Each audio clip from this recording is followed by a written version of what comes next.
Morning, folks. We are going to continue work on this book cover commission from Ukulele Bard for his upcoming role-playing game, Reclaimant. So give me a second here to check my signal, and then we'll dive into this for a couple hours. Hold on real quick. Let's see if I am coming through live and direct. Yeah, it sounds pretty solid. Okay, cool. I'm going to do my intro spiel here, and then we'll get up and running. I'm laughing at myself like a YouTuber. What is up with fucking that? Whatever. Let's see. Here, and my God, my brain just... I have a huge headache, so my brain hurts, so don't mind me. Took some aspirin, hoping that's going to wear off, but... let's see. Oh, yeah, intro spiel. Hey! My name is Phil Kearney. I create role-playing games and paint art. God, I am so discombobulated today. What a train wreck of a mind. Yeah, I focus most of my attention on Dungeons and Dragons 5th edition. I publish stuff on the DMsGuild, and there's a link to a slew of stuff that I've produced previously. That's not really relevant to today's conversation. If you want to get a look at the kind of artwork that I produced, though, there's about 150 illustrations in the books that I have linked down below. And you can read them all cover to cover. So if you want to click into any of those, check out the book covers that I've done or any of the interior artwork, you'll get an idea of the kind of work that I can produce that we're going to be applying today to this. So in the description down below also is my Twitter at Phil Kearney. I always post when I'm live. I just posted that I'm live on Twitter now, as well as hitting like, subscribe, the bell icon on YouTube to help continue accumulating subscribers and hours watched so that I can start monetizing the artwork that I do while I do it in the future. That would help my channel immensely, as would if you're interested in purchasing any of the works that I have. If you're a D&D enthusiast or anything, certainly be welcome to buy any of the books down below. Or if you want to catch playtesting and early content that I'm in the works of producing, you can check me on Patreon, which is also linked down below. Hey, Ukulele, it's good to see you, my guy. So, we're live and direct. We're going to be streaming here for an hour or so. This is the general format. Here's the frame that we have for the title block, logo, and the byline.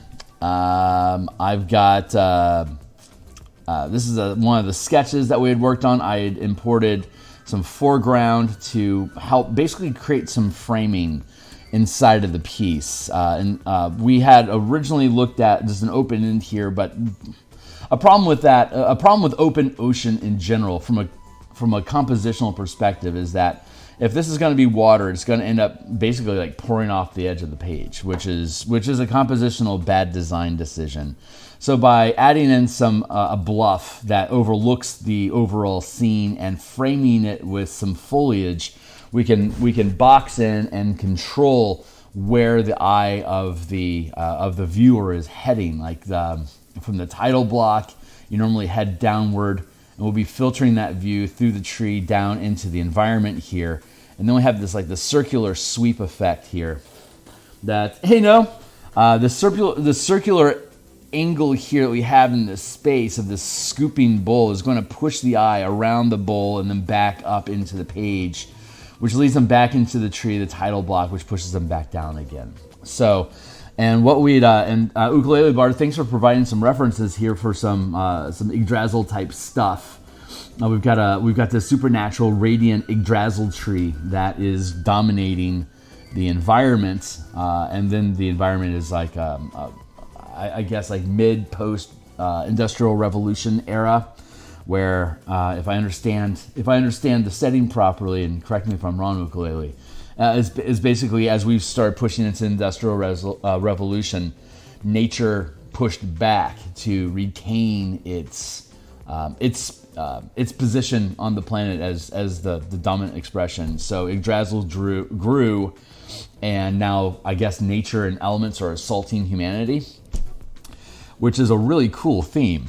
So I get to add a lot. I get to do a lot of stuff with nature, a little bit of community content in the background to note its insignificance, facing the might of Yggdrasil just growing out into out of our world.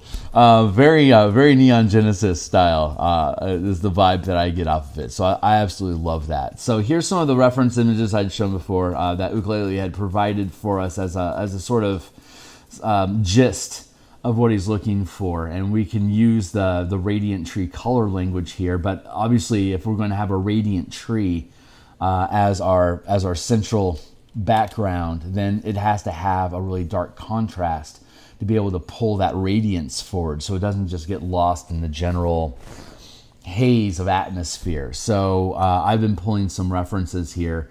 This one specifically is from I believe Rainbow Six, but I like how the fading effect is going on here in the atmosphere with the islands in the background, and even though it's a CGI environment, it does have color references that could be useful. But more than anything, it's the mood that I'm enjoying. So this is kind of a mood page, and fantasy coal analog is called Burnstone. Oh, that's fat.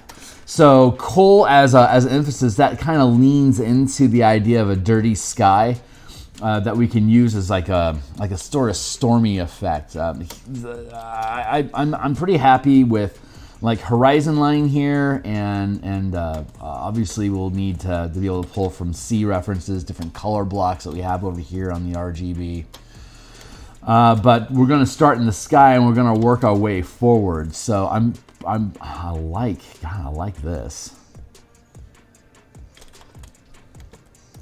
I gotta set a timer on my clock. I can feel the Advil starting to kick into my head. So I'm thinking this headache's gonna burn off pretty easily. So let's get a 20-minute timer going here. 20 minutes on the block. We'll take a sip of coffee.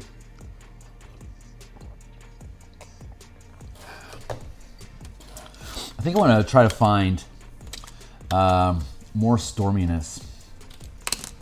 Let's go with Ocean Storm as a oh my god. Yes, thank you. There is some action going on here. I'm going to grab this guy just because I like how this radiant effect goes on. I might be able to milk some of that for the Yggdrasil. Let's go just copy that image and then we'll drop it onto the page. Blip.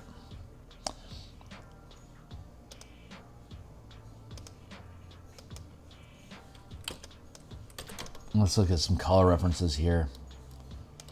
Again, using the RGB scale here over in the corner. Since I don't see any color, I have to use RGB references off of here, and it's best that I pull color references like this off of the interwebs for me to have a base starting point, so that I can trust that the colors that we use aren't things that I'm making up that may not be natural at all. So, but this feels like a good starting spot here.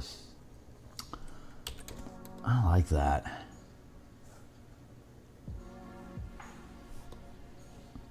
So this is essentially a structured Bob Ross painting. It's going to allow us to basically create an environment, and then from that environment, like as I do the sky, I'll then have to drop in Yggdrasil first to set the lighting for the rest of the environment. But then it's just a progression.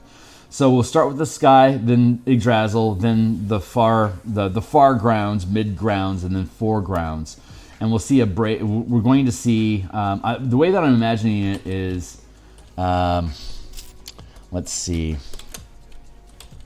Since Yggdrasil is dominating the top of the sky here, I can have a burst of color in like this darkness here. That helps set frame for what Yggdrasil is going to contrast overall. So right now, there. This is a cloud brush that we use, that we developed specifically to do Bob Ross stuff with. So I'm just going to blend it into the sky in general, but almost all of this is going to get covered up by the radiance of the of the tree itself. But it's a great brush. See, look how it just blends so nicely. It's such a great brush. But I can use that as a base, basically to just to start blocking color into the sky. And if I start off with this dark set, that kind of gets us into a stormy mentality. And the symbolism of a storm behind Yggdrasil is, I think, like a really great mood, because it's like nature is angry, and this is the solution that it's offering to soothe its own anger. It's kind of the vibe that I get off of the idea of what the setting is attempting to express. So dark and luminous, but then ominous is the word I'm looking for. So, and we have this curvature effect going on here. This is just a really base color we can just lay in just to start setting a mood.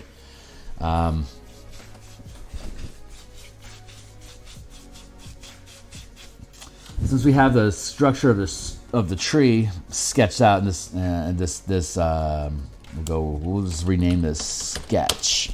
We'll eventually disintegrate the sketch altogether and just remove it because of the painting. But it's a really good reference point to keep in place for now, just to make sure that we're properly balancing everything out on the page. So we're going to Uku. I'm just going to just run with this and see what comes up. Not at all what I initially had in mind, but I love that interpretation going ahead. Excellent. So yeah, it's thank you. I'm just gonna follow my heart, and if anything starts to feel askew, let me know. But yeah, I'm just gonna follow my gut on all of this. So I'm trying to keep in mind the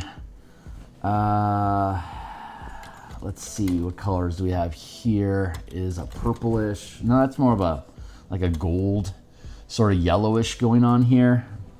I think if it was actually more golden, it'd be pushed up more like that. But there's that, and then we have this, which is a purple, which is a huge contrast. I think what we might be able to do here is I'm trying to get in mind what I want. Do we want the entire tree trunk included to be radiant, to have this supernatural ephemeralness to it, where it has this almost like if I were to paint a tree and then invert it, so the outline, this looks like somebody just took a normal tree and literally inverted the colors on it.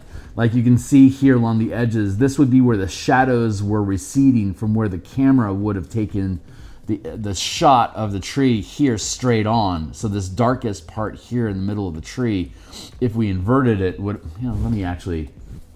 let's see if I can actually do that.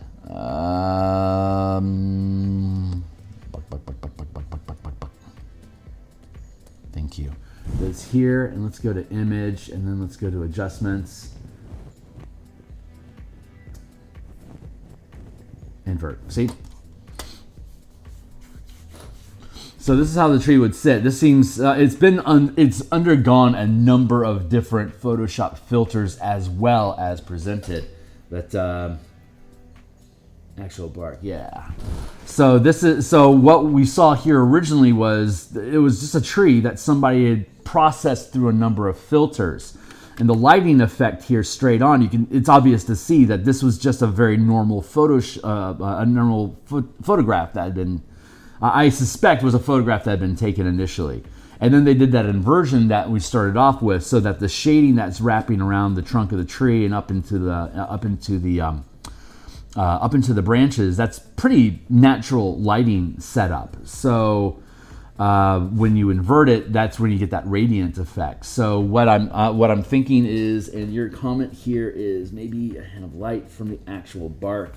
Yeah, so what I think I can do is let's take a look at what this actually is. That's a blue cast lighting on it. So I had a blue filter put to it, and then it was inverted. I think what I can do is, let's go with, I think what I want to do, and we'll take that back, see, and you can see how just inverting the color scheme, it was blue, and now it's pushing, sorry, if we're here, right, you can see that the blue and then the RG, and then they just literally swap the color palette. So I do this a lot myself to create harmonies and contrasts when I'll go and look for a color that matches. Like if this is the color that we were to go with, I would attempt to go find something out there that has this inversion so that the colors bounce to each other. If I take this and this, if I were to neutralize them, you'd see that there'd be like where my mouse is tracing here between the line. That's my balance point between these two color formats. So I think probably the best strategy for me is going to be to paint the sky the way that I want it to be painted to get that stormy effect going. Let's see what they got colors going on out here. There's greens and stuff. That's interesting.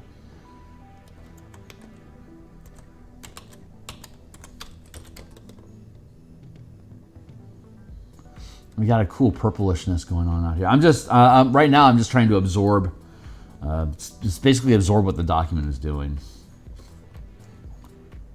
So we can see a return to like more normal-ish sky colors back here.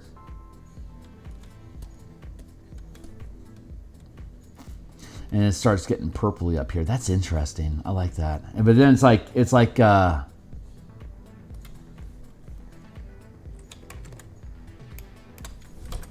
see what the colors are doing over here. Yeah, then it becomes green because the purple gets converted. The purple gets swapped to green because of how the RGB dances back and forth. So I think I don't want to overthink it right now. I'm just trying to collect some just collect some data points here for me to think about where this coloring might go to. But I have a storm to build, so I'm going to I'm just going to riff off of that.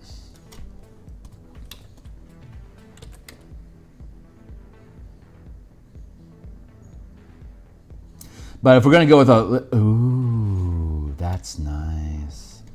I could pull that. Okay. That is... I'm going to build a quick palette over here.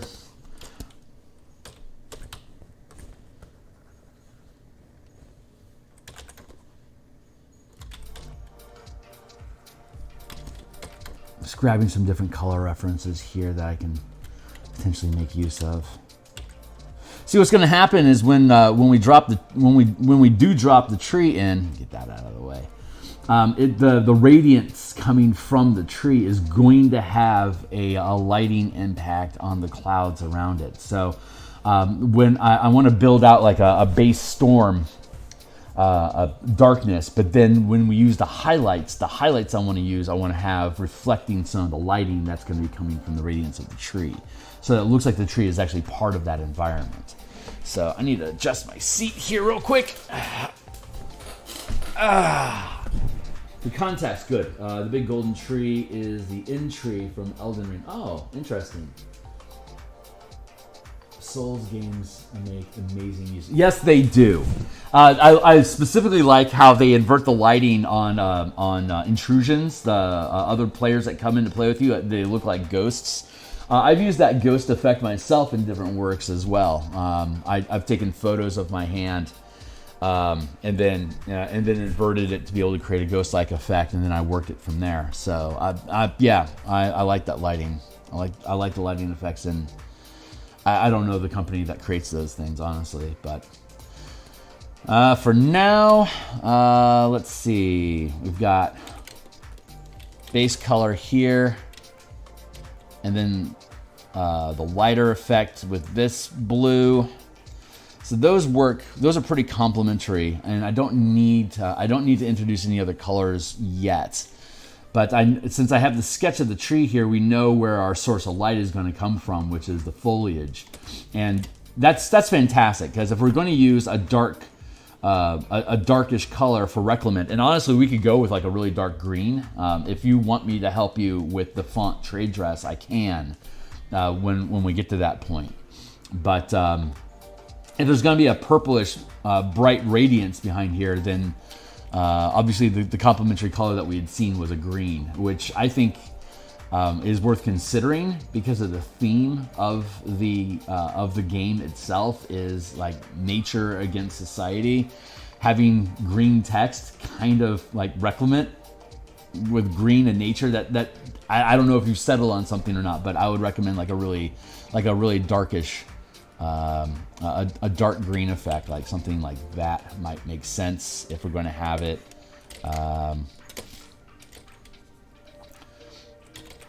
There and there, maybe, I don't know, something like that. I think it might be worth fiddling with, but I don't want to get too far ahead of myself. But the point I was addressing was that since most of the radiance in this picture, like the lighting in this picture, is going to come from the radiance of the tree itself, then having that color washing out in the background creates a blank, a resting space. Like you need resting space for the eye. So there's not like just busy shit happening everywhere on the page. It makes your eyes cross. So you need to have resting points. And having a large block of receded color as a backdrop behind where the title block is creates an opportunity for us to create contrast to make the title text pop out of the page itself, like we were talking about, like potentially using a green effect. So we need to have a relatively plain area at the top of the page that doesn't require any interest, because the main point is to pull the eye to the cover title so that they know what it is that we're talking about. Everything else on the page is secondary to the title. So I want to make sure that the background that we're using in color isn't trying to grab your attention, but feeds into the rest of the language of the page. So by having that purplish effect in the background bleed down and then basically form into a tree as we continue moving our way down the page, we'll have that sharp contrast of the storm background, which will be obviously here substantially darker than the radiance that's going to come from the tree. So we're going to have immediate dichotomy there, which the eye is attracted to. But then we can bleed it out into the rest of the terrain that we build out, and then we can have another dark snap up here with the trees that are pushing their way past the horizon line. So ultimately what we're going to be seeing is a large swath of dark like this, and then underneath it we'll have a brighter strip.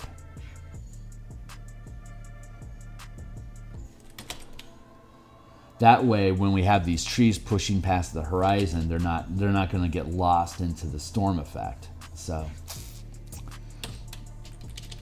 we're just going to start here like that, and I'm just going to blend some more.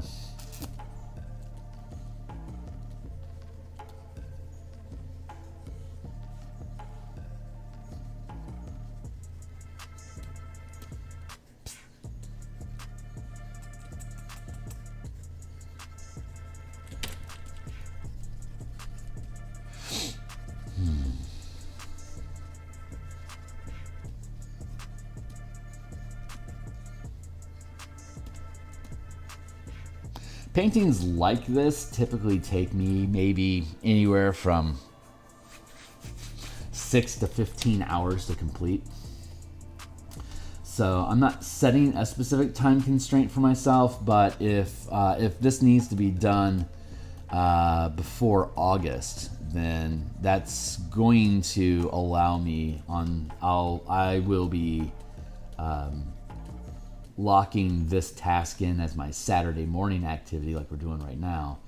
But it's also something that I have the opportunity to jump on if I want to just take a mental break from the other projects that I'm working on. Like if I want to jump on for an hour or so on a Monday lunch or something like that, then this is an easy project for me to just to slide into everything else that I'm doing. And I love doing landscapes. So this is really a fun project for me, and I really appreciate being a part of it. So thanks for putting this out there, Ukulele.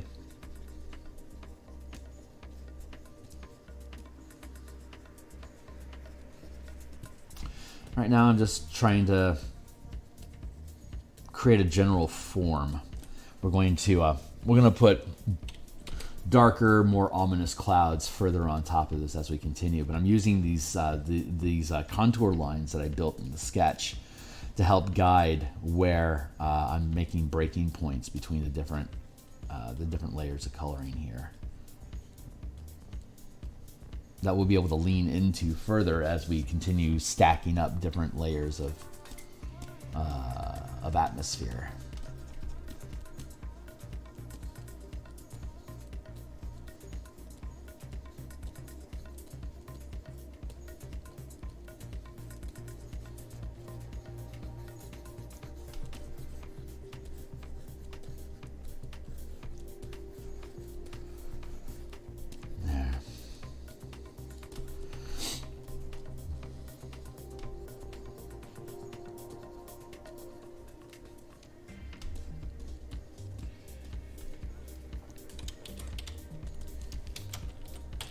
Create a layer called, we're going to create a group called Sky so that we can pick on and off as needed.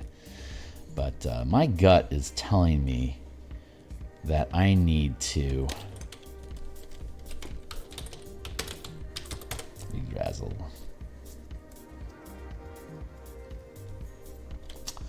I am being told that I need to pay attention to what is actually going on with the tree right now. I'm glad to hear it, okay? That's great, man.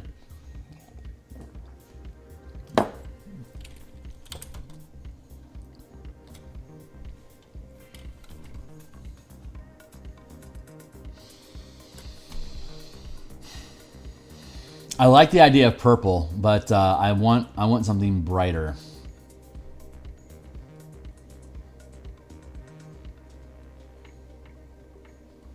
This little triangle down here warns me that this is an unnatural color that doesn't occur in nature. Purples are mean like that.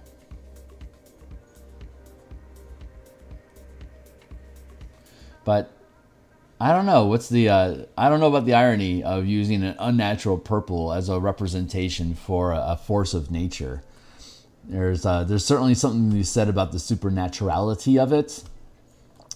But staying within, I'm going to, thank you, Timely Timer. Another 20 minute on a block. Let's just see how this feels as a starting point.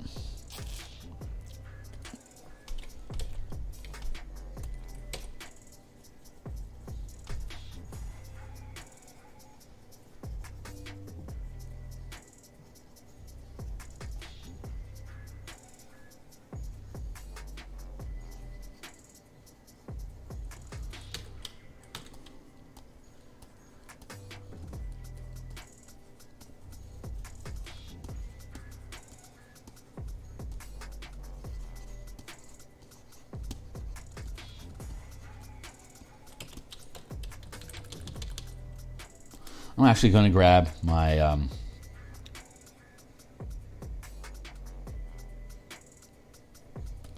think I actually want to use my mountain chisel.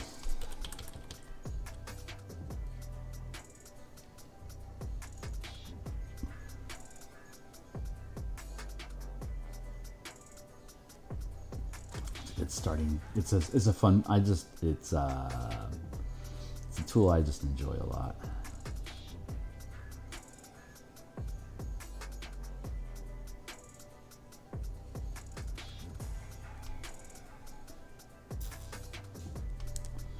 And just by doing a large block like this, if you find this color is disagreeable, then it's easy for me to swap it out for something else, because it's just it's basically just a cut paste or a select all swap.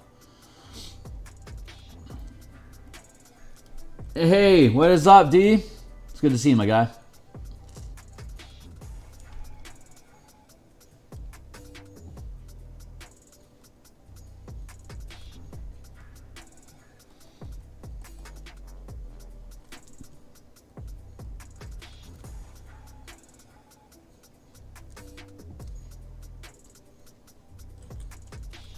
This isn't, this is just some initial scratching, just to see if I like how it sits on the page. I don't know, I like, let's drop that out. Here, like this, and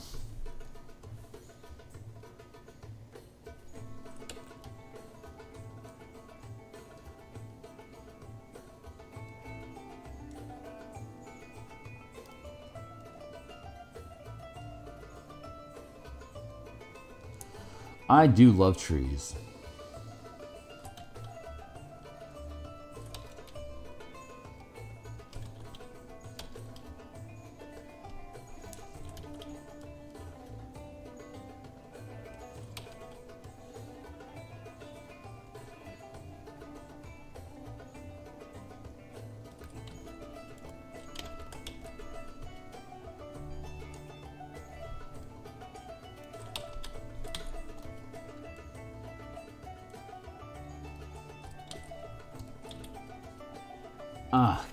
Shazbots. Alright, I'm gonna have to close that out and reopen it.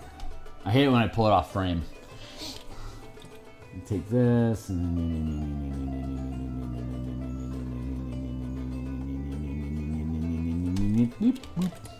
there. Now the foliage block, the foliage is a separate block. I don't know if there's a purple that is jiving or not. I'm going to drop some more color information just throughout the document to get a good feel for. Yeah, let's do that.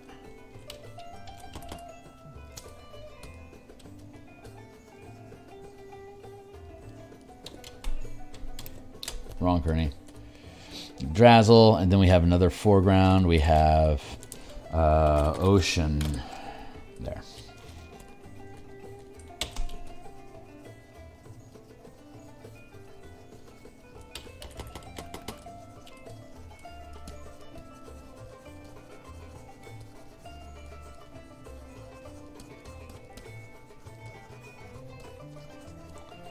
Pull that forward. Let's grab something like that.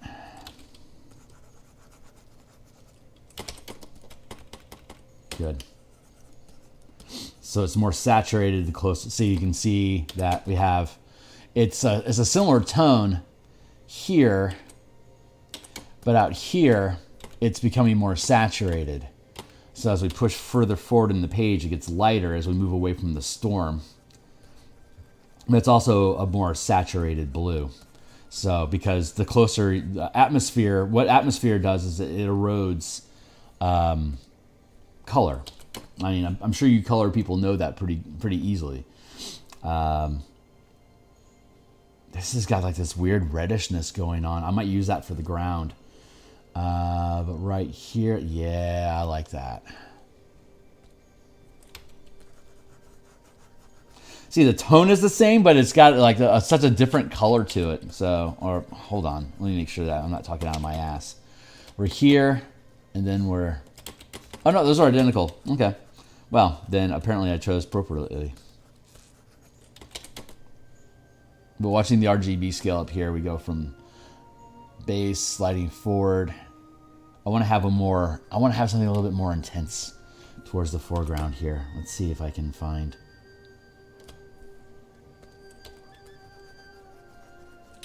Something more intense.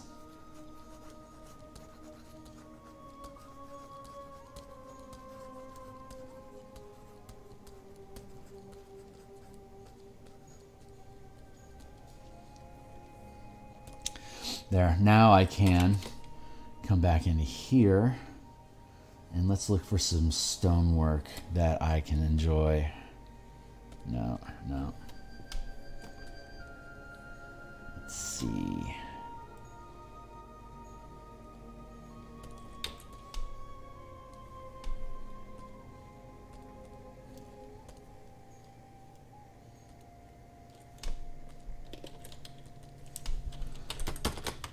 Train. Let's see, what are we seeing here? Scraggy rock. Ah. This is nice. I think this will do really, really well for us.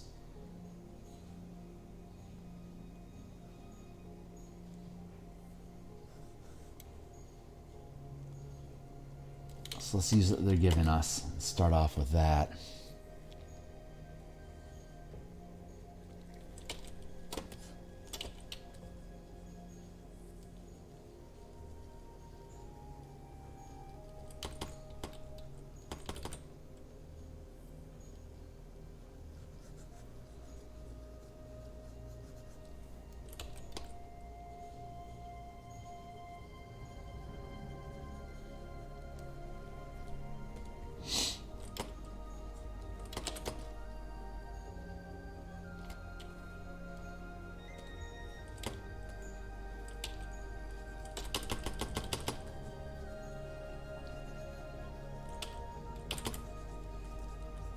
this reddishness will work well against greenage and trees. It'll have there's a lot of contrast going on here. I like that.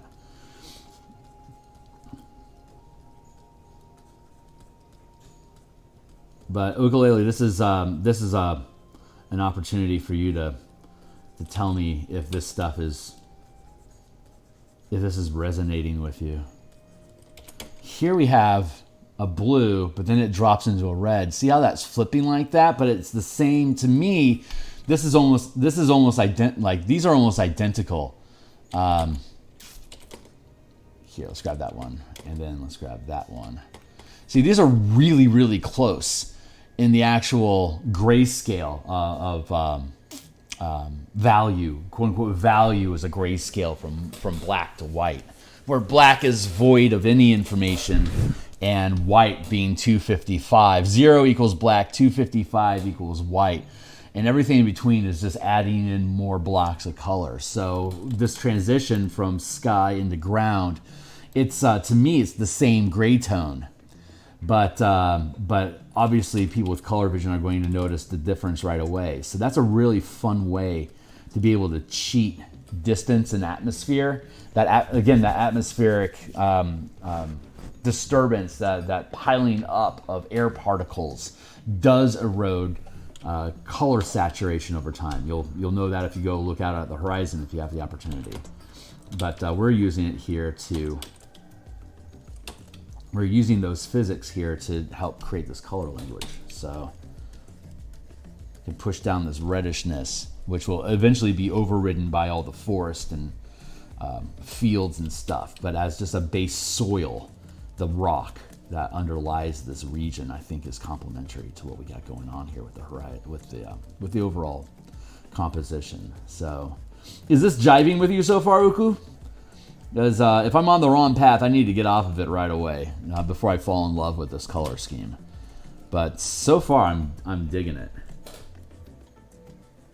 Yeah, that's my greatest accomplishment. That people pay me for color work. So all I operate on is the contrast, and I trust the color samples that I pull from images to make sure that the color is right. But when it's paid work and someone has commissioned me to do something, it's important that I check in to make sure that where I'm at in the piece, like that this is jiving with you. Because from a gray tone perspective, this is looking great to me, and I'm thrilled with this. But if there's something wrong about it that I'm not picking up, that you as the commissioning client is, you're not content with where I'm going with this right now, I don't want to lock in on it. Because the less I have to think about the color once it's established, and I can let go of having to worry about what the colors are, then I can just fall into using the color schemes that we establish to just work to contrast so that all the individual elements can pop out. But slightly greener. Okay. Well, okay, so, yeah, we're going to need to, that's not fair to you. Because all of this is going to get covered with greenage. Like we have a forest down here, we're going to have fields here, so we're going to have to figure out that as well. So let me go ahead and see if, let me go ahead and use this as a base right now, and stack up and continue stacking up color information on top of it with the environment. And if I need to go back and change this, I certainly will. So I'm not trying to fight you on that. But let's go with greenage.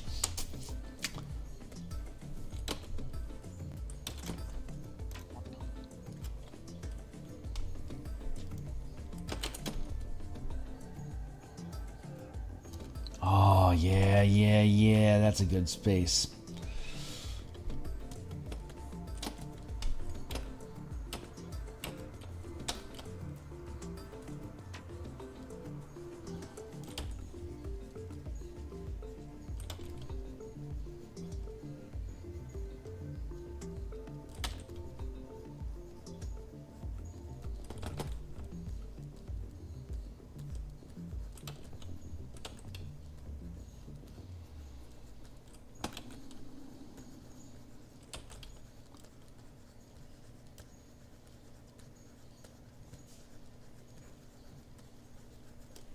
trying to commission an intro for my channel. Do you do that kind of work? I don't understand the question yet.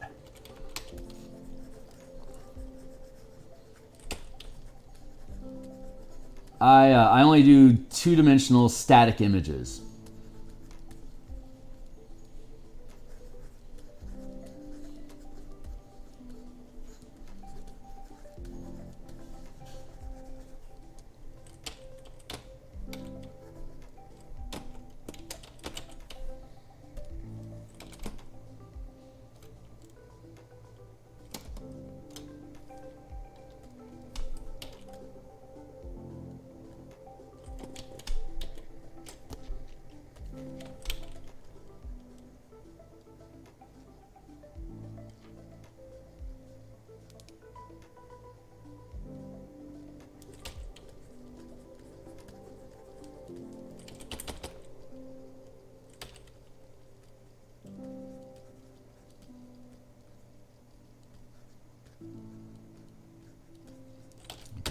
Forced like that.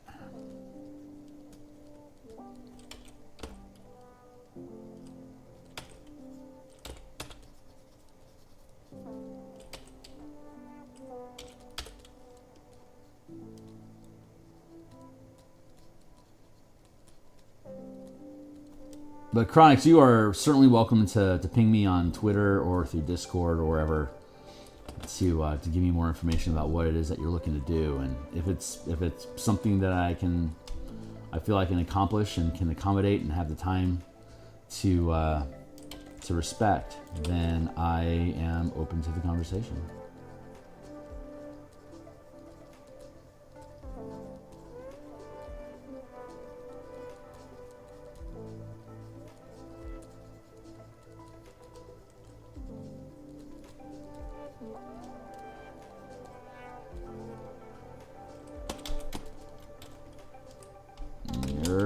Nope. There. Let's push this in here and push that back like that.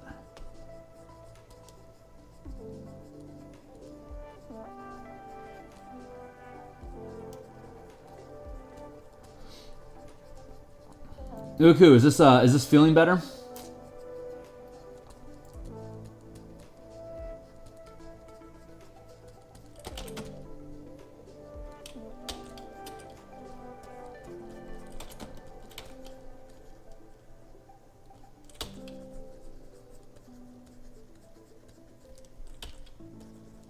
Oh, good.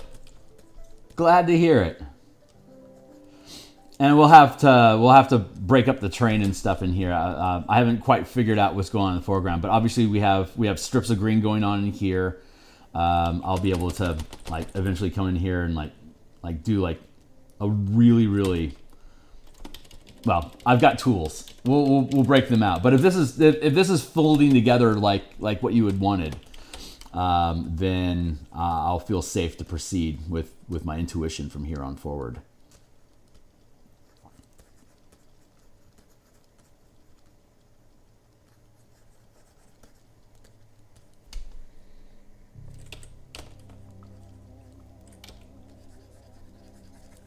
Then I want to grab over here, grab like these really darks I was talking about. We're going to take another layer like this.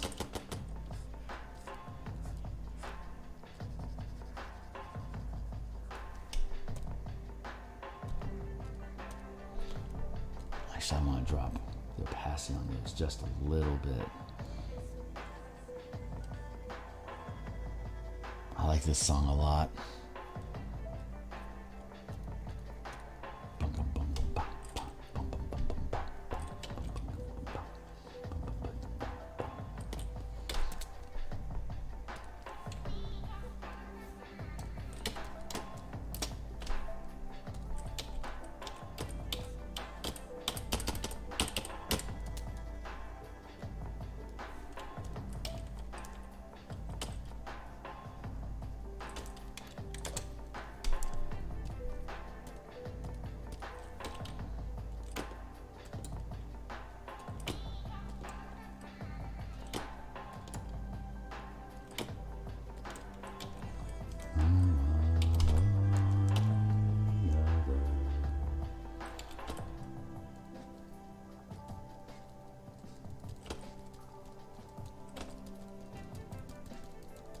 This isn't the right time to do this, but I'm doing it anyway just to get the point across of where I see us heading.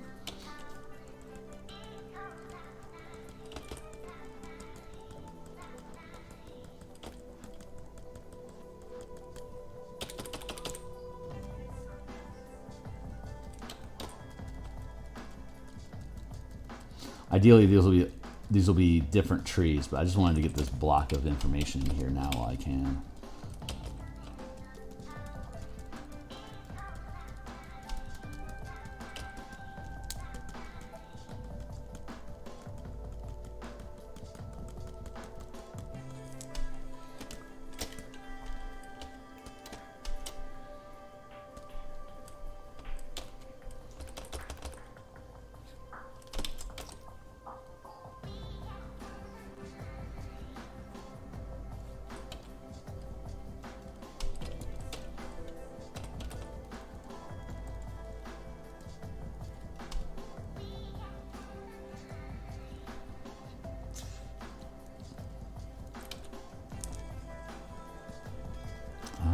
The other.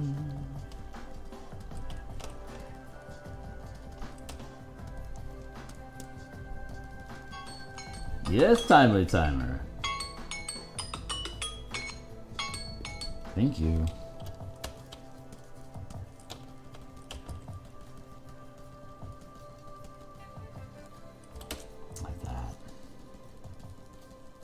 I mean, this is like a shitty quick hack job. I'll do a better job later, but we're just throwing some sketch down right now. Just again to help define the color plate where we're at with this, to see how things fold together. There's obviously gaps that are poking through here to see coloration behind it, so it helps add depth to the image overall.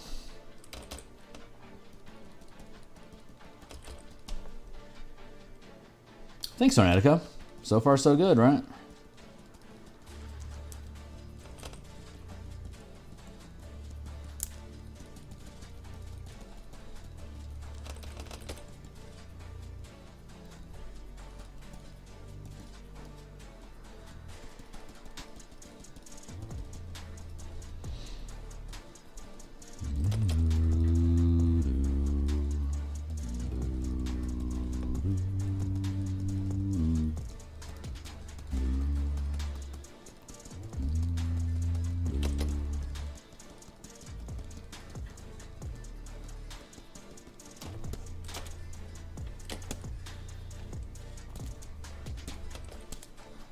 Those trees are horrible.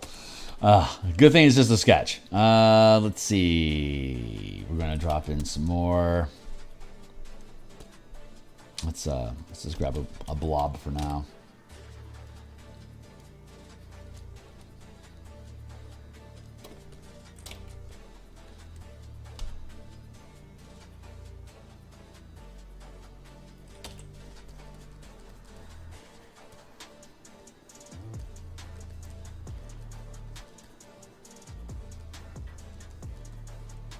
Now at the bottom of this page here, I don't know what the logo is that you're using, so I'm a little concerned about what kind of coloration I need down here to be able to complement the logo.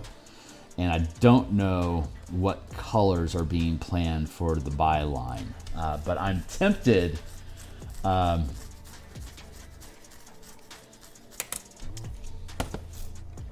take a look.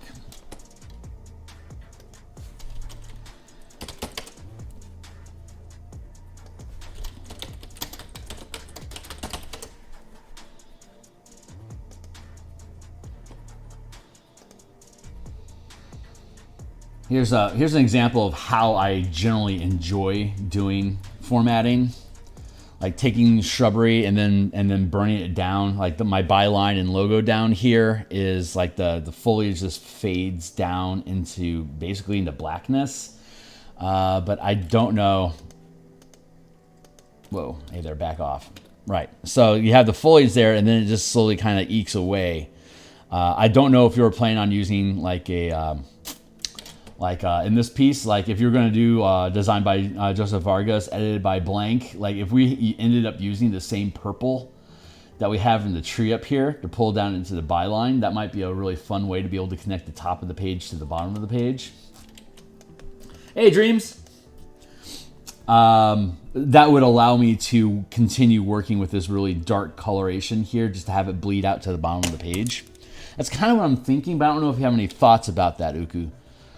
So, but like dropping this in here, but like not really doing any kind of heavy texturing past this line here. Like, let's make that a realistic one. Like this is pretty much my cutoff point here. From here down, I don't really want to do anything too stimulating. But I can have like the terrain bleed down and work like this. But it's going to depend on what the logo is over here. So I can leave this area blocked off for now as theoretical space. Probably be brown. Oh, yeah, let's do a call.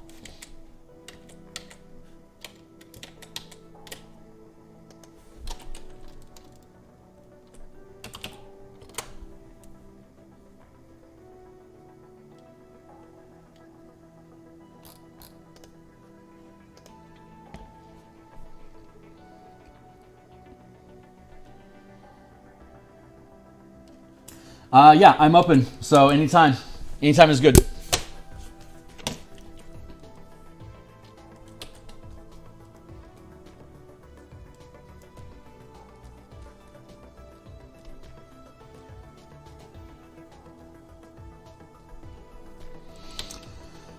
think I want to cut this. Well, I need to get rid of that line before I forget about it. Thank you.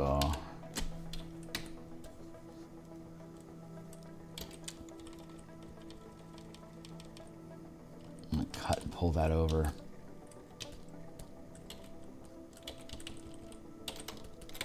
Get back, Loretta.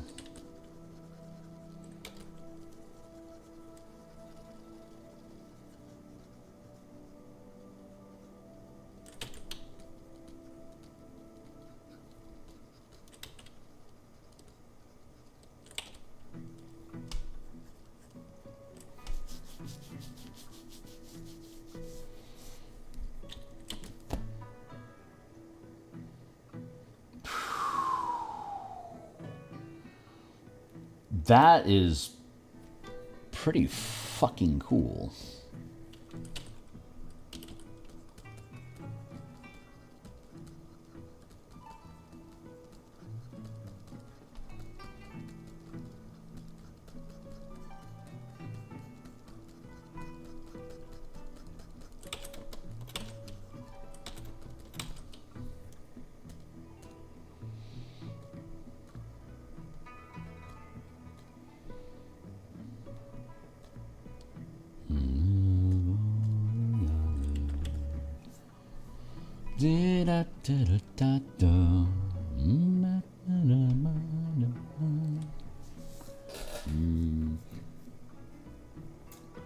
This is Ukulele Emblems. This is his book.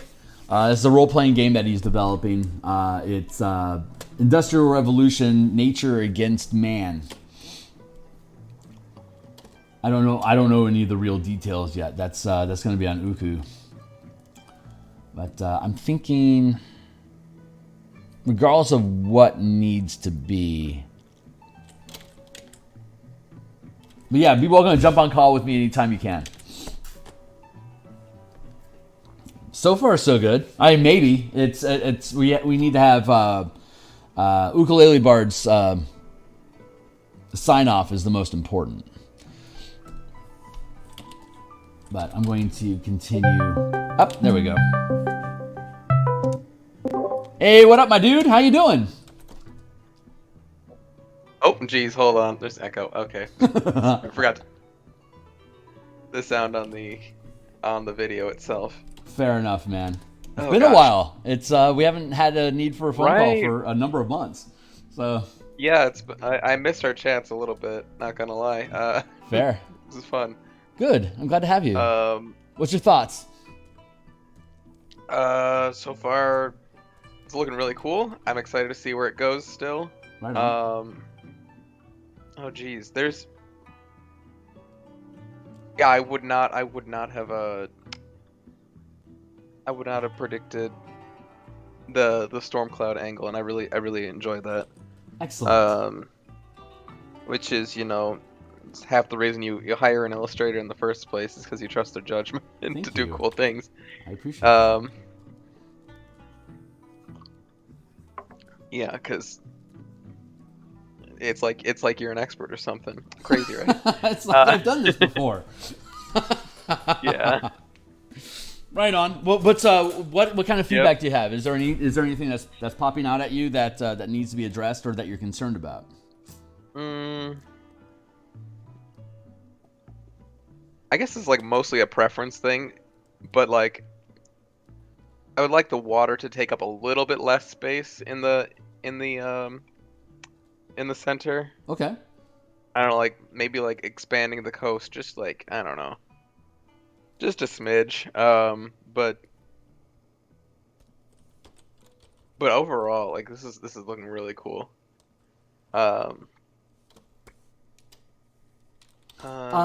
So something that I'm thinking about right now is the reflection on the water from the radiance that's going to be coming off of the tree. So I can see. Oh. So if they're like here we are on the ocean layer here, like I could very easily see like an effect like that happening. Like that's a very realistic, massive object in the sky reflecting light across the environment. Like that's a reality that we'd have to consider. So if you like the idea, the fact that it lines up, is actually does accentuate that. Yeah. Yes. I see where you're going with that. Point retracted. Okay. I like that. Okay, cool. And most of the terrain over here obviously is going to get covered up with whatever I end up doing with the shrubberage. I mean, that's dog shit right now. So we'll get that in shape. But and I'll also have to do a study on long distance ocean views so I can make sure that I can get this properly. Like I don't want the waves being too big. Otherwise, like at this range, a significant size wave would be like a fucking tsunami. So I have to pay attention to that. But at the same time, I also need to make sure I keep a strong reflection to be able to make sure that this is being properly represented. But if I'm kind of thinking out loud right now. I really don't know how it's supposed to shake out. I just know the effects. So I was originally looking at putting like some fishing boats or something out in the water, but I don't know if the environment is actually too dangerous to accommodate that or not. Do you want any semblance of society in here, like a small community over here that's burning coal? So it would end up having like black smoke rising up out of this like this. I haven't really quite hammered out what exactly these cultures look like, or if they even or what the actual process of what burnstone, how it affects nature. So I would rather not for the moment. So no nature at all. No boats, no community, just nature, and highlighting that the tree is dominating the scenery. Mm-hmm. That actually makes my job a lot easier, so I don't mind. But I just I really haven't hammered out the setting, the people of the setting that much. Okay. I mean, the one thing that I'm doing for sure is that there are no humans. There, nothing even no humans are there, and cool. no elves, no orcs, no gnomes, no D&D-isms really. Outside of the basic classes. Okay. Neat. I'm looking forward to seeing what this thing turns into. I have two fantasy species in mind already, but I'm also straight up just not gonna have any mechanical implications for who you choose to play as. Oh, nice. It's not something I'm interested in doing, so purely cosmetic. Yeah. Nice. Yeah, if I ever develop my own RPG, I'm going to want to really de-emphasize racial stuff altogether as well. If I like the idea of if you're picking up abilities or whatever, if you want to narrate them as a feature of your background, that's on you. But I don't. Mm-hmm. I think considering how hairy it can be if you make some sort of a racial choice, it could come back and bite you 10 years later. You know. Right. Right. Like, so how important is that? Yeah. So, I don't know what I don't know, sort of thing. Where it's like, I don't know. I don't want to walk into that. Yeah. Absolutely. So. That's great. Okay. Mm-hmm. Okay, cool. So just nature, no communities, we don't know what those what the inhabitants and how exactly it is that they're engaging with the environment anyway. So having a town may not actually be an accurate representation of what the setting ends up evolving into. Is that an accurate summary? Yeah. Killer. Okay. Well, then I can just focus on the terrain, and that is what I absolutely love. So that is fantastic. And I think vibes are more important than the actual physical depiction. Okay. Of what's going on on cover art. Fair enough. Very, very fair. Like, especially if it's a whole setting, like if it's a campaign, it's kind of hard to boil down the gist of an entire campaign into like one action shot. That's always been a big irksome thing to me. It's like, you know, if you have like a knight fighting a dragon on the cover of your role-playing game, you're kind of really driving a narrative of like you're fighting dragons on the back of a horse in this game. It's like that might not actually have anything to do with what anybody's campaigns are about. So it's a sort of a like Dungeons and Dragons, right. like the original box set, like the red box set of the barbarian thrusting at the dragon, like that really actually fits the mood of what really old D&D was about. So that's a really appropriate cover. But like like what D&D's evolved into in 5th edition, I don't know if that would actually be anything like there's so little dungeon crawling and like heroics that doesn't actually feel like it represents what 5e's evolved into at all. So it's right. I find the player's handbook box cover art to be a little confusing too, because I don't really know. Well, for like a good 6 or 7 years, I straight up misread that giant on the front. I thought that was a player character, just in like a close-up view of them. Oh, I straight up did not notice the players supposed to be fighting it. I don't know. Isn't that fascinating? Something about the lighting I just did not notice. Yeah, it's like the characters. The whole point of the game is to narrate characters. And they're so de-emphasized that they are literally you can literally miss that there's characters on the page at all, or misconstrue what the role is. I just assumed it was like an ultra close-up shot of like just some weird barbarian guy. Yeah. With red eyes. So I was like very confused by that. The player characters like really blend into the background. And it doesn't help that everything is bathed in the same red lighting. Yeah, it's got that movie poster issue going on. The lack of color identity. Yeah. Also, I didn't notice until right now that there's like hellhounds or whatever evil dogs in the background. Oh my god! Of it. That's crazy. There's no clarity to it, and that's Wow. But I also have a problem with I think Pathfinder's cover art is problematic in its own way, because it's like the core rulebook. I get they wanted to do an homage to to Pathfinder 1, but sure. I feel like they kind of just did the same thing twice. Yeah. And now it's like if somebody's aunt is looking for the game on a bookshelf, like how the hell are they supposed to tell these two games apart? Like very fair. Very fair. Oh, it's the one with the dragon on the cover. Oh, derp. Not that one. That's the other one with the red dragon on the cover. Pick 5. Yeah. I mean, like the Pathfinder remaster one is like interesting because it's a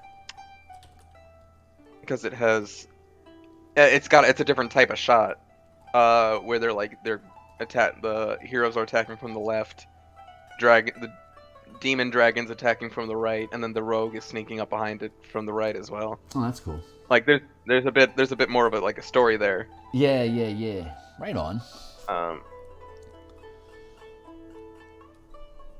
So it's like But still, it is still fundamentally the same, mostly the same subject. Heroes are fighting a dragon that is red, and that feel like they could have mixed it up a little bit. I actually really like the Pathfinder playtest rulebook. They had a white dragon that they were fighting instead. Yes. And I felt that was really distinct and yeah, I dug that. Really interesting because you don't really see that. Where all these games have red dragons being fought, and it's and even when they're intentionally moving away from D&D dragons, they're still fighting red dragons. They just aren't called red dragons anymore, and they're called diabolic dragons. And, I think it's just I think they geek out on having a giant red splash on their page because it's eye catching without thinking about the narrative. I don't know. I'm guessing. I honestly don't know. What about the radiant the color for the radiance for the tree? This is why I went with, just because it's where my gut led me, but I don't know if it's actually appropriate or not. I mean, the whole thing is the same color right now, which I'll change, but like the actual foliage area up here being this color, does that jive, or do you want to play with something else? I'm sorry, what? The top behind Reclaimant. The radiant color for the tree. Are you on board with that, or do you want me to fiddle with something other than this? Or? No, I think that worked. Good. Okay. Making my job easy, man. I appreciate it. Oh jeez. I mean, I'm a giant. Part of me, it did actually want to have a dragon in this, but I'm like, you know what, that's too much information. Yeah, I'd be very, very busy. Yes. I'm pretty sure my setting is only going to have one dragon, though. Nice. But you know, that's always subject to change. It's called Yig Draconis. I would just say Yig Dragon, but I'm not entirely sure if I legally can, because Dragon Quest has something called the Yig Dragon. Oh, right on. It might be fine. I don't know. I'm not the guy to research on that. Yeah, fair. I'm surprised there aren't more RPGs that have come up with the name Yig Dragon, because that's every JRPG has Yggdrasil. It feels like, and all of them have dragons, and you just mash those two words together, and boom, you have a dragon of the world tree. That feels like a strong enough concept to. Yeah, you think it'd be universalized. Like, how can you copyright that? It's so yeah. I'm not knowledgeable enough to to really come down either way on it. So it's like Fair. I'm just gonna. I'll double check later, but yeah, I do want a Yggdrasil dragon though. Actually, a part of the thing is that like every monster is born from the tree as a seed. Oh, cool. So like technically like everything is kind of sort of a plant monster in a way. Some major points of inspiration for like the very basic ones. There's gonna be like one of them are gonna be Leshy, and then the other one, I'm calling them Karibo for now, but I'm going to fiddle around with the name. But they're going to be like just small little plant Goombas basically. Love it. Like little mushroom people. Mm-hmm. That's awesome. I love it. The orcs and Warhammer 40k, they're plants technically. Oh really? Yeah, they're just highly developed fungus. Essentially, is why you can cut off their legs and they'll still come after you, because they just shut down that part of their anatomy and they just keep coming. Oh, so is that why they're green in that setting? Yeah. Okay, that's kind of clever, actually. I know, right? And The Last of Us with the mushrooms infecting people because of the higher temperature in the planet. I love that idea too. That's some fucking. Well, that's based on a real mushroom species. That controls ants. Oh, I love that shit. That's great. Yeah, they force them to climb up the tree and get eaten. It's called cordyceps, and it's the spores infect an ant's brain and like hijacks it and makes them do. I believe they're. Hold on, I'm getting my parasites mixed up.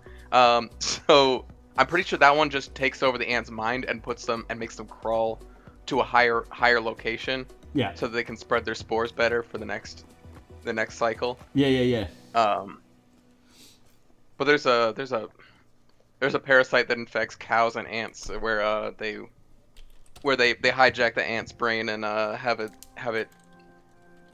sit on the top of a blade of grass so that it gets eaten by a cow, so it can infect the cow and then gets pooped out, and then the ants will come and pick up the poop later. And the cycle goes on and on. Ah, God, that's so awesome. I love it. Yeah, nature's weird like that. It's merciless. Yes. One of the things that I actually wrote in here is nature is cruel but not evil. That's a really good. Yeah, that's really good. Yeah. So I wrote, much like a lion bears no ill will towards a zebra, the behemoth that attacks a village isn't doing so out of malice. Yggdrasil did not fall to the ground below to punish anyone. It simply performed a biological function. That's great. Oh, I completely forgot to mention, but like the fall of Yggdrasil part is that it was literally in the sky and it just kind of fell one day. Yeah. And I think I'm gonna have that be one of the mysteries that needs to be discovered. Like, why did this thing happen? Like, it doesn't really. Some people believe that it is divine judgment, and then some people think it's like we caused this because we messed around with the fantasy coal analog, and then I'm gonna leave it ambiguous. Nice. So I mean, I'm depicting it properly, right? Mm-hmm. Yeah. Okay.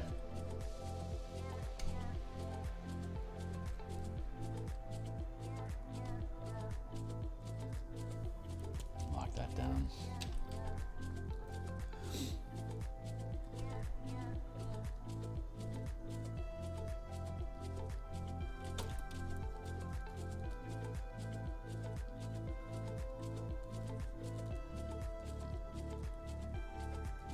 This is generally where I start turning off my brain and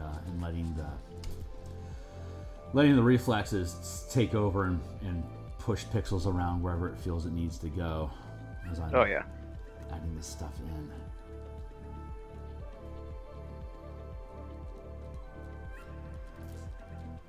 I suspect, what is it? It's 10:40.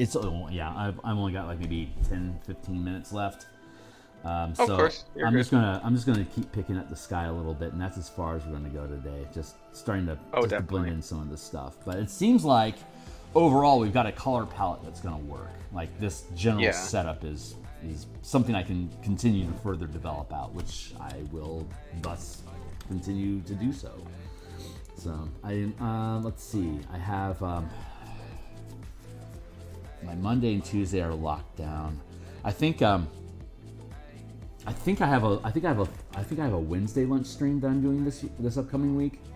I have to confirm my calendar, but if that is the case, then I will drop this into my Wednesday lunch for an hour and a half, and then we'll come. And I'm dedicating my Saturday mornings to this project until it's done. And you need this done before August. Is that right?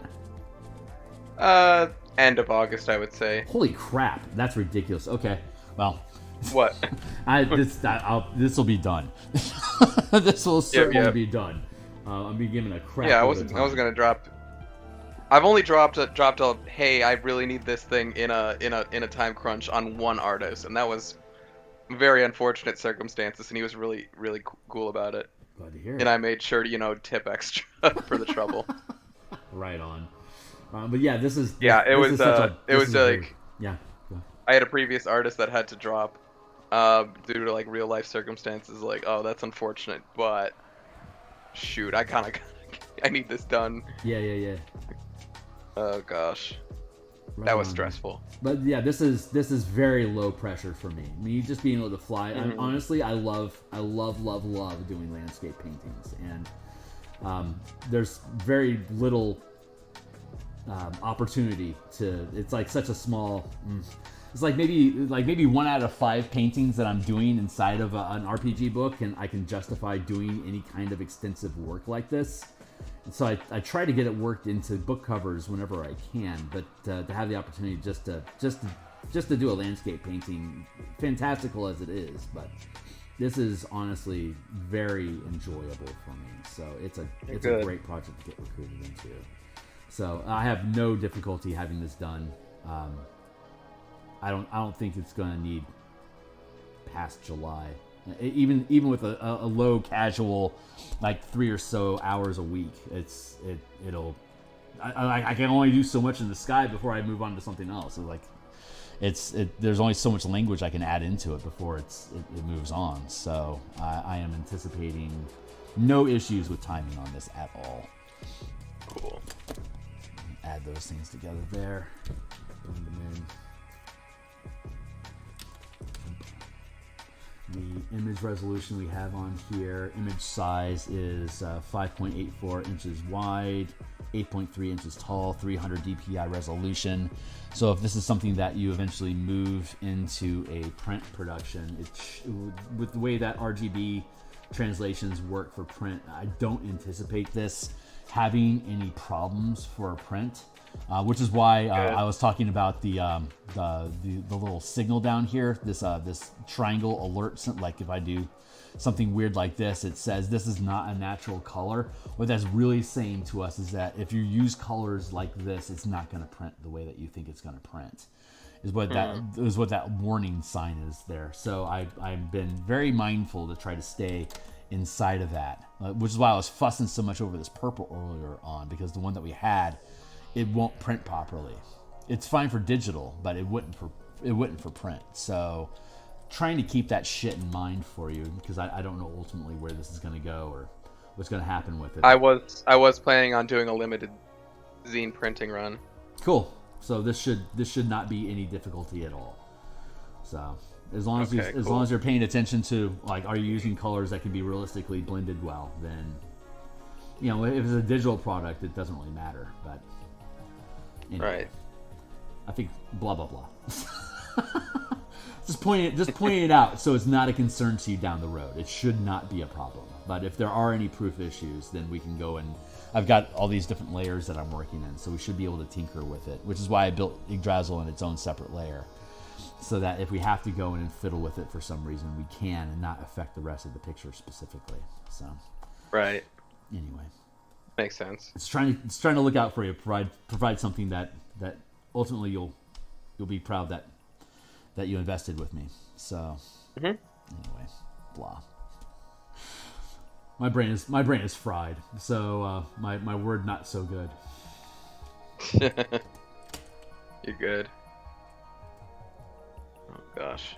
I'll probably end up futzing around with just this cloud stuff in general for probably dropping like that.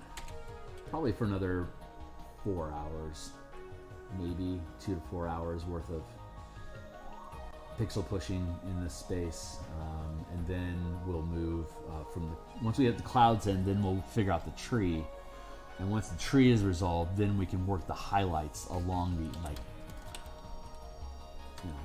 the it'll end up having stuff like that, because we're highlighting along the trees affecting the environment. So right now I'm just trying to make sure that I like how the storm sits in general. And then once we resolve the language of the tree, then we'll be able to project the tree's lighting onto the clouds around it, and then start hitting the environment around, like the closer terrain over here will be affected by it, and then we have the highlights here, and then we can bleed out those. We can bleed out the reflection in the water as we move forward, and still use like we can use like a highlighting effect on terrain like this. to be able to use that as a base lighting. Like the tree is the lighting effect inside of the piece, period. So having terrain pieces like this be able to reflect that lighting, to be able to have that commonality, I think that's going to end up paying us off well. That will also end up paying well for the picture. So, but I'm just kind of talking on my ass right now because I'm running out of time for my stream today, and I just want to plot a course for where we see this going. So the sky, then the tree, then the highlights and the radiant effects off of the tree, and then we start working the background here, and then we just sort of push our way forward in the piece, and hopefully. Do you have a logo built out for this already, or is that still something that is in production? That I have not started yet. Okay. I will get that eventually, ish. Okay. Well, you're saying a brownish? Are you pretty set on knowing what the color for the logo is going to be? Because I can just end up putting like a block of whatever that. Yeah, I'm pretty sure it's going to be like a straight up brown square. Okay. If you could feed me what the look of that is, so I can drop it onto the page. That way, I can start working what that color is into what I do with the foreground to make sure that it's not blending weird or being like a broken contrast in comparison to what the logo. Like I want everything in this thing to be able to complement each other, right? So like that's why I was like suggesting like maybe a really dark green for the Reclaimant title, for instance. That may or may not jive with what you want, because like you can go with red or something else like that too. But if the background haze of this is staying in this purple space, then having something that's complementary to it, like that's just like if this is brain not working good. If that's there and this is there, see, those are just reflections of each other. So they're really good. So color theory says they're great complements because they're just RGB reflections. I love how I'll just say right now, I love how RGB, just as a color tool in general, how fun it is that the three sliders reflecting off of a common axis creates complementary colors. I absolutely just love how I never thought about that. I just love the physics of the math that goes into the RGB scale that lets you do things like that these end up being colors that work well together. I'm told these are colors that work well together. Like that should be that should be a pleasing transition, like those two things together. If I'm not wrong, then those are two colors that kind of work together. I mean, maybe not specifically because I'm just throwing the colors together, but the idea of these things working, the idea of these things reflecting each other should theoretically be a good complement, although I'd probably want to drop it down like a lot more. Like that. I don't know. We'll have to futz with it, but that's something I can help with once the cover is done and you want to work with like if this is the font that you want, then obviously you're good to go. But if you wanted to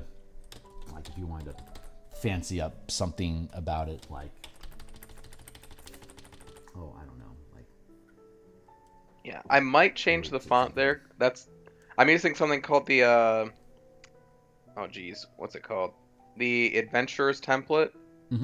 Somebody just put out a really cool resource. There's my dog crying. Lost my train of thought there. Oh yeah, they just put out an A5 sized template for lightweight games that are very similar to like Into the Odd and stuff like that. Oh, okay. And so I'm like, oh cool. Let me just abuse this maliciously and make a game out of it. But like that is the stock font, so I might change it. Right on. I'm kind of digging. I don't know if this is jiving with you, but like kind of like this roots and branches sort of look to it. I don't know if that would jive or not, but I would have no problem adjusting, like augmenting the font that you end up going with if that's something that jives with you. So anyway, just making myself available to you. Yep. But it is, where am I at on my timer? Yeah, it's 11 o'clock. So let's see where I'm at with my time. I've got a minute left on my marker, so I'm just gonna push pixels here for a second, catch up on the stuff on the bottom here, and then I'm going to go ahead and cut stream for the day. So it's just you. Roll 2d8 to the result task. Oh, cool. Right on. Yeah. Yeah, I'd say the major points of inspiration are that dungeon game with the dragon and stuff, which is one of my favorite titles for anything, really. Mm-hmm. And Derelict Delvers has a really cool clock-based die check system that I'm using. Oh, neat. To do away with like actual HP tracking. Nice. And then Iron Sworn is a major inspiration. I'm calling the engine reverse Iron Sworn because in Iron Sworn you roll 2 challenge dice, which are d10s, and then you compare it to a d6 that has a relevant bonus. And then for the when your d6 beats those d10s, that then you get something. You get a weak hit or a strong hit depending on how many dice you beat. Oh, okay. Yeah, Iron Sworn is super duper cool. I think everybody should at least check out God, what's his name? Me, Myself, and Die. He's a really cool YouTuber who does solo play, but like he's got production values and like he tells a really compelling story. Huh. Yeah, he kind of I think if you have to like watch if you have to watch one tabletop RPG actual play, like I would say skip most D&D ones. Like skip Critical Role, watch Me, Myself, and Die. It is so compelling. And does he only do solo stuff, or does he work with groups too? No, I think he only does solo stuff. I've That's never such a seen great title. him do anything with a group. He's got a really compelling thing because because he's like being the game master and player basically through the framework of Iron Sworn. So he's like, he'll come up with an idea and he's like, I don't know who this character is, but we'll find out later. And then it's like, oh, it would be cool if this thing was actually related to this other thing. Yeah. The main character of his Iron Sworn playthrough is like, his name is Arn, and he straight up he goes on a quest of self-discovery in a previous season where he used the rule set for Dungeon World, which I have not seen, Okay. but I heard he does a lot in that. And then he comes back to his homeland to confront his sister about something in their past. And it's like, and then he wrings a lot of drama out of that. And then we find out that it's like he ran away from home when his father wanted him to take over the village, Awesome. like the role of village leader. So he ran away from his duties, and now like everything's bad because of him neglecting his responsibility, and now he's trying to make things right with his people and stuff. It's so compelling. Nice. That's awesome. Me, Myself, and Die. I will check that out. Yeah. So Iron Sworn, even setting aside like Me, Myself, and Die, is like a really compelling system for that kind of storytelling. Right on. And I'm under no illusions that I will even like that it will be especially good for that kind of that my game will be especially good for that kind of play, but like I am going to take some lessons from it, and mine will be more conventional group of 3 or 4 around a table with a game master sort of thing. Oh yeah, right on. Yeah, it's really cool. So that's why I'm calling it Reverse Iron Sworn. Right on. And then that's also me like kind of phasing out missing, really. Like if both of your dice fail, then that's a miss, but those are so rare that it's like worst case scenario is you're probably getting a weak hit. Oh, and right that on. at bare minimum is usually 1 damage or 1 progress. I'm also using the framework from Index Card RPG where he basically gave all tasks hit points essentially. So like picking a lock is you need X amount of progress points, and like picking a lock is probably like, I don't know, a D4 or something. Nice, right on. And you roll to quote unquote attack the lock Yeah, with your skill or whatever. Yeah.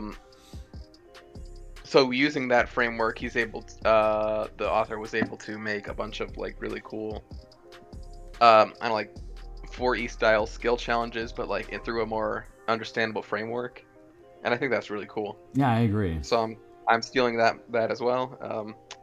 I hope it turns out well. Nice, right on, man. I'm really looking forward to seeing what evolves. And I like the idea of it all being plant themed. That I just think that really jives, and I'll be interested to see what you develop the different kind, like the character options into. And Yeah. Oh gosh, I don't even remember what my classes are yet. Oh, I actually do. I just threw a bunch of them into the table of contents to see if I would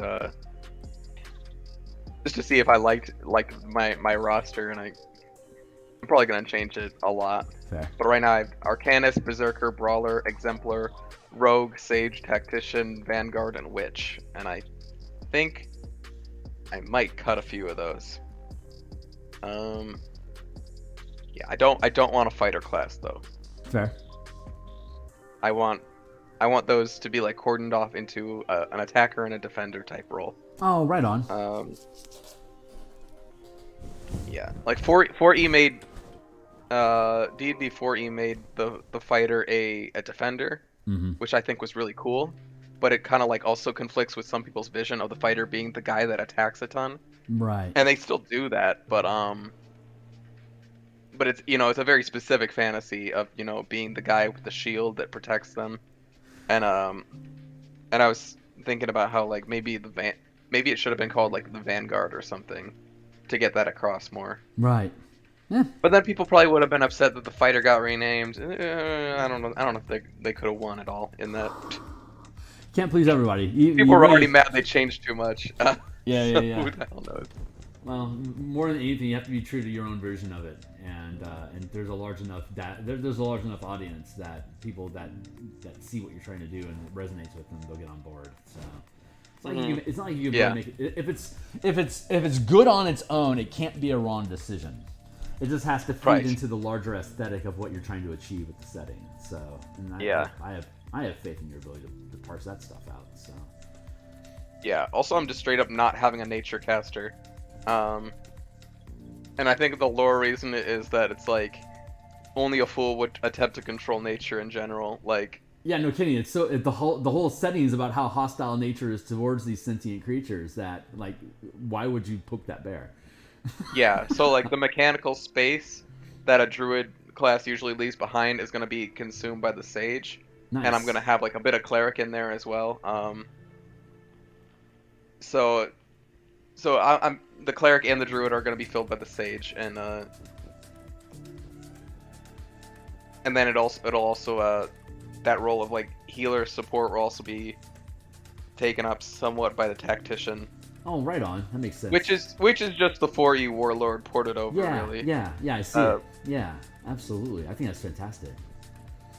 Yeah. And then the witch is going to be... God. I don't know what I'm going to do with the witch yet, but... my gut immediately jumped out that if there is no druid and bartering with nature is a risky activity, that feels like a space that the witch might be inside of. Yeah, that's true. It's just low-hanging I'm also fruit. tempted to see if I'm tempted to maybe cut the exemplar as well, because like I don't know if this setting needs a paladin really. Fair. But I don't know. I think it would be fun if from the DM side of it, like having clerics, druids, paladins being foes that the team has to deal with. Like if they're going to run across sentient things that are on the side of nature, then like that would be like the personas that they might have. I don't know. I don't want to put ideas in my head or anything or whatever. But no. I love having ideas in my head. Head empty. No, but like I actually am having a faction called the Green Knights, and I'm debating whether or not they're going to be just born of Yggdrasil or just people that are like zealots for the tree that are against you. Are they? Do they have? Do they have an infection that prevents them from becoming player classes at some point? Like if somebody like No, you cannot do I don't that see why because not. blah. I don't see why they couldn't.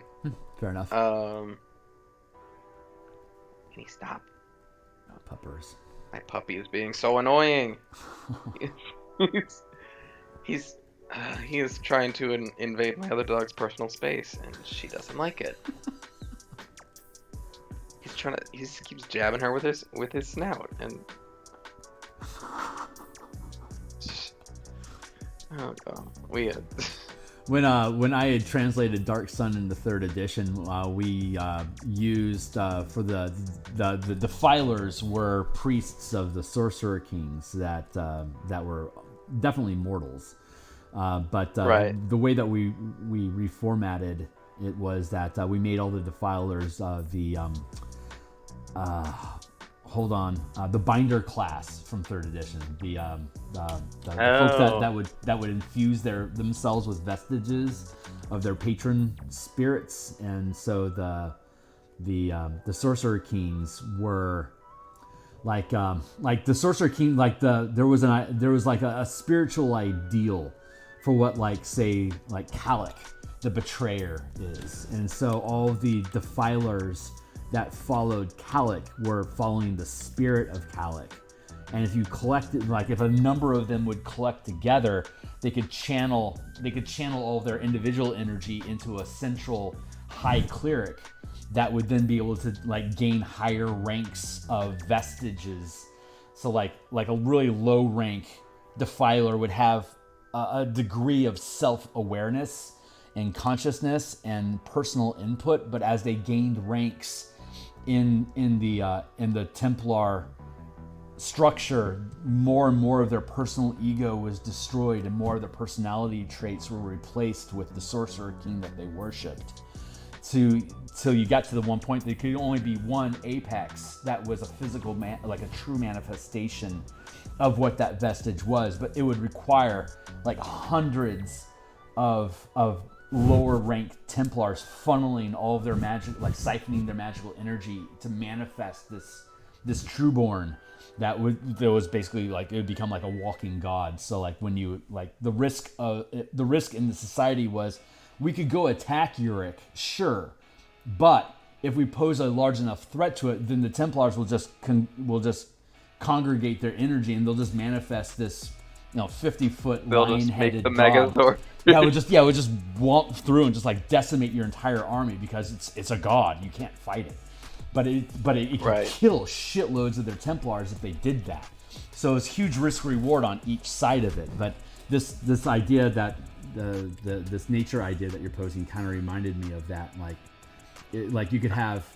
Like if players wanted to get on board with the nature, like they'd have to start making choices about how much of their humanity are they willing to abandon to devote themselves to nature, and at some point they no longer become viable as player characters because they have to sacrifice that last bit of free will to become a true piece of that greater power, and thus you can't make decisions as a player anymore.